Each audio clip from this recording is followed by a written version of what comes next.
Bundan tashqari 19-yil men O'zbekiston Respublikasi Bosh vaziri Aripovga ga Buxoro shahar Alpomish ko'chasi ana shu adresda yashovchi fuqaro Mahmudova Umida Ashurman tomonidan ariza bilan murojaat qilib borganman. Global muammolarni yechimini yechish uchun amaliy yordam ko'rsatib uchrashish uchun.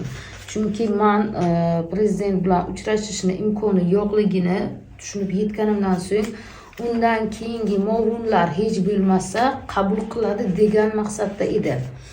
Men arizamni o'qib ko'rsataman. Ushbuni yozib ma'lum qilamanki, 16-yilda avgust oyida prezident qabulxonasiga kirib keldim. Yurtimizda va yurtboshimizga kelajakda yordam berib, halol maqsadda kelajakda xizmatimni boshlab, insonlar mushkullarini oson qilmoq edi. Ammo kirishni iloji bo'lmay Armonda qaytib ketdim. Shu qaytib ketishga majbur bo'lganman. O'shanda ham o'lim girdobiga tushib o'z joniga qasd qiladigan odamlarga yordam berishdan saqlab qolish uchun litsenziyalashtirib, o'z yurtimiz kelajagi uchun, xalqimiz kelajagi uchun yordamga chiqishim kerak edi. Hozir vaqt soat ketib bormoqda. Shuni inobatga olgan holda yurtimiz kelajagini, meni xizmatim zarurligini bilganim uchun siz bilan uchrashuvni iloji boricha tez iltimos qilib so'rayman. Sababi 16-yil avgust oyidan so'ng yurtimizga ko'p ham kirib keldi. O'z joniga qasd qilish ham kuchaydi.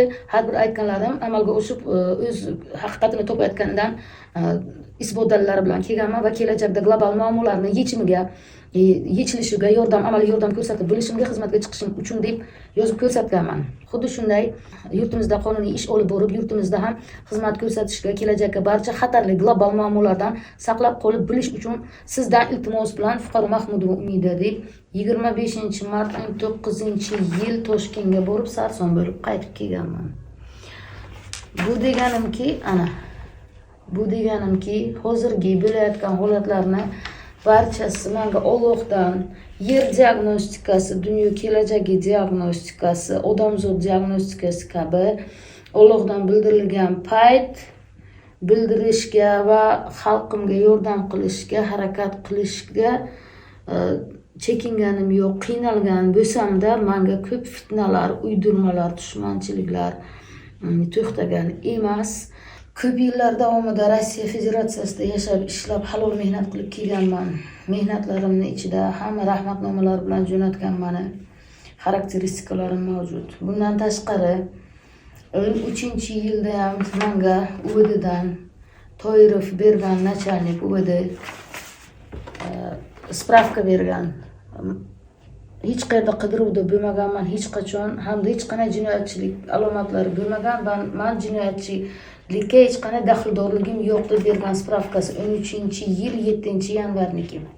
Bundan tashqari xuddi shunday spravkani 2008-yil 28-mayda ham olganman. Halol vijdon bilan 4-5 joyda mehnat qilib, nogiron holimda qiynalib, kasal bo'lib, yiqilib turib yashagan bo'lsam-da, birovni xasmiga xiyonat qilmaganman. 2014-yildan so'ng kirib kelganimdan beri xalqimga xizmat qilaman. Holat shunaqa. Ko'p yillik tabibman, mutaxassisman, ko'p narsadan xabardor insonman, Xudoga yaqinman desam, menga uydirma tuhmatlar tingani yo'q deb aytib o'tganimday, gazetaga chiqarishdi. Tuhmatlar bilan gazetalarni ko'rsatib beraman. Darakchi gazetasiga 19-yil, 16-yil Karimovni kelajakni, global muammolarni yechimiga, yordamga, xizmatga chiqaman deganimdan so'ng uydirma tuhmatlar uydirishdi. 168 firibgarlik jinoyatini yopishtirishdi. Undan tashqari o'zim ikkinchi guruh nogironi bo'lsam-da operatsiya bo'lganman. Omadsizlik, baxtsizlik tufayli hayotim davrida o'tmishim bilan bog'liq bu narsa. Bu meni o'ta xavfli retsidivist jinoyatchi deb 19-yilini gazetaga chiqarishdi. Undan tashqari yana 19-yil meni sudlashdi. Yana xuddi shuni o'ta xavfli retsidivist deb, firibgar deb, jinoyatchi deb topishdi. Buni tayida turgan narsa nima? Aynan xalqimga xizmat qilmay, odamlarga yordamim tegmasligi.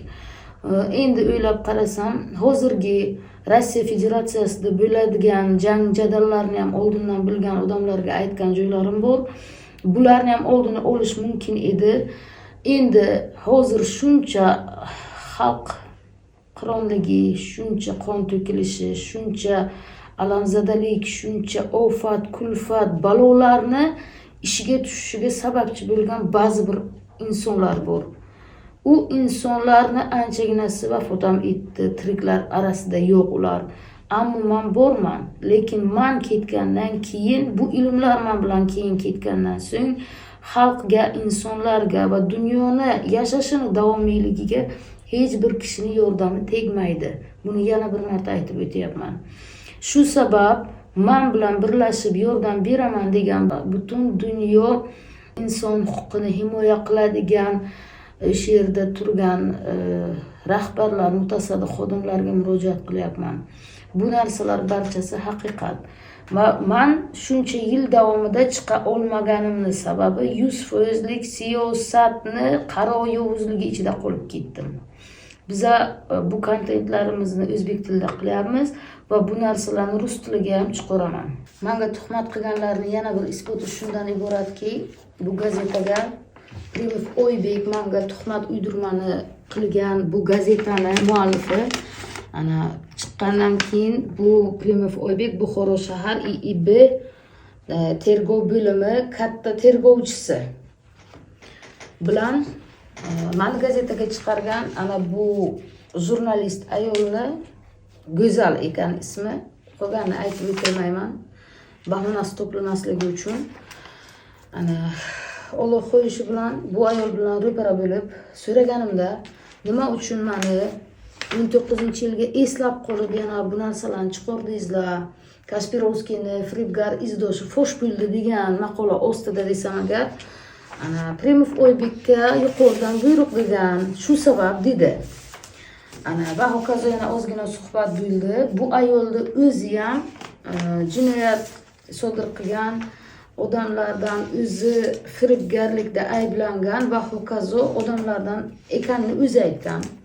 Men nima demoqchiman? Men ana bu yerda ana o'zini raspiskalari ham bor. Qarz olgan odamlarni ishga qo'yaman deb, ana odamlarning pulini olgan, aldab keyin bosim ustida qaytarib berib, ana 2020-yilda nima ishlar qilgan, Xudoning xohishi bilan bu hujjatlar men qo'limga kirib keldi.